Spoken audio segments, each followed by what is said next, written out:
Anytime you're about to go into a cutting phase, you want to make sure you're in a good spot to do so. So today I want to talk about some of the signs you should look out for to make sure you're in a good place, not only physiologically, but also psychologically, to be able to go after a fat loss phase.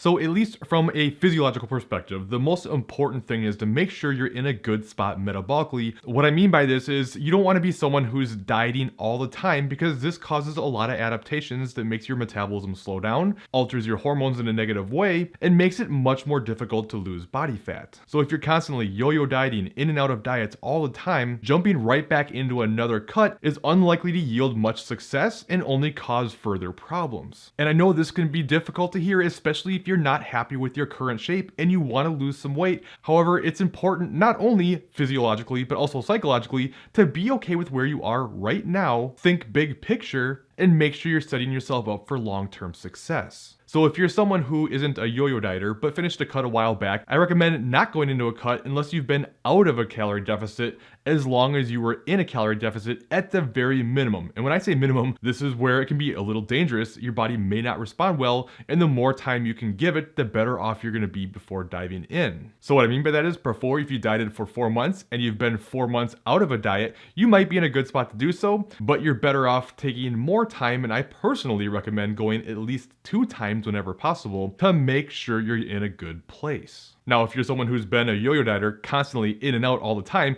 this is a bit more difficult because you can't really say necessarily how long you've been dieting. Plus, you're probably going to be more adapted. Your body's going to fight against the lower calories that much harder to make sure you don't starve. So you want to make sure you're giving it plenty of time. In this instance, typically I would say about 6 months is the very minimum. You want to make sure you're out of a deficit before going back in. But anywhere from 6 months to a year is a good idea. And again, you can't be out of a deficit for too long, but you can definitely come back to a cut too soon, so be as patient as possible. Now, you may hear this and think that's way too long, I can't wait that long, but I want to encourage you to focus on some other things now that's not only going to help lead you to a better metabolism for when it's time to cut, but also put you in a better spot psychologically, so not only are you more likely to succeed, but also keep the weight off long term. This is a great time to work on other things like focusing on being okay with where you're at, not judging yourself based on your weight or your body image, trying to put yourself in a position where you do have a better body image, because a lot of people make the mistake of feeling like the way you get a better body image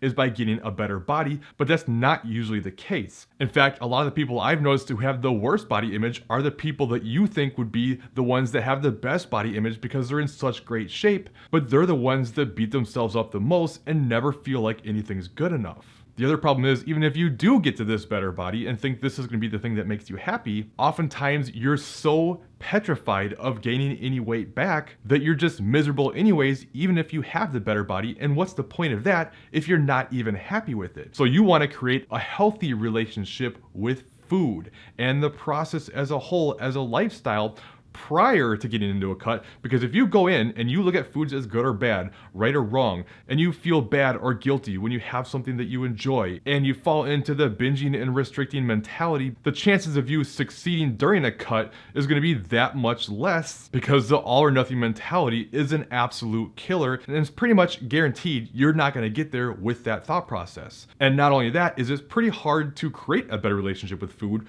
when you're lowering your calories. You can't be that flexible, especially if you don't want to be super hungry when your calories are low in a fat loss phase. So take the time with higher calories to work on these things that are going to set you up to be able to more successfully cut later. And not only that, but just be happier. Along the same lines, you want to look at how's your hunger? How are things like food focused? If you're overly obsessed with food all the time, trying to drop calories and go into a cutting phase is only going to make things worse. Your body clearly has not recovered from the things you've done in the past, and you want to get your hunger hormones back into a better place so you're not going into it already hungry, making it much more realistic for you to stick to the plan. Plus, you want to make sure your calories are high enough, your cardio is low enough, so you can make big enough adjustments to get the process working. And not only that, when you hit plateaus, because your body will adapt, then you're going to have to make adjustments too, so you need wiggle room, and you can't go into it with low calories doing tons of cardio and expect to succeed. And as far as how many calories, it's a difficult thing to say. A lot of people will throw out different equations with body weight and say something maybe like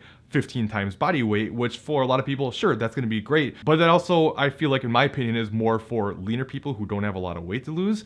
Plus, everyone's different. So if you don't have a lot of weight to lose, 13 to 15 times or more would be preferable. But especially for obese people, especially if they have a long history of dieting, they might not be able to get to that. And you don't want to look at just these equations and focus more on, can you make maybe a 20% drop in your calories when you start and then make more 5 to 10% drops when you stall out? Do you feel good and recovered? Are you overly agitated? Are you finding that you're overly full all the time? That's usually a good sign that you are in a good place if you almost feel like you're dang near force feeding yourself to get all your calories in. Something else that's super important in my opinion that's often overlooked to make sure that you're ready for a fat loss phase is, are you excited to go into the fat loss phase? You're probably in a pretty good place to get going. If you're not, if you're dreading it before you even get into it, it's going to be pretty hard for you to actually follow through, because at some point your body's going to start getting beaten down almost regardless. You can do things like take diet breaks and refeeds and things like that to help keep you in a better spot, but over time it's going to get more challenging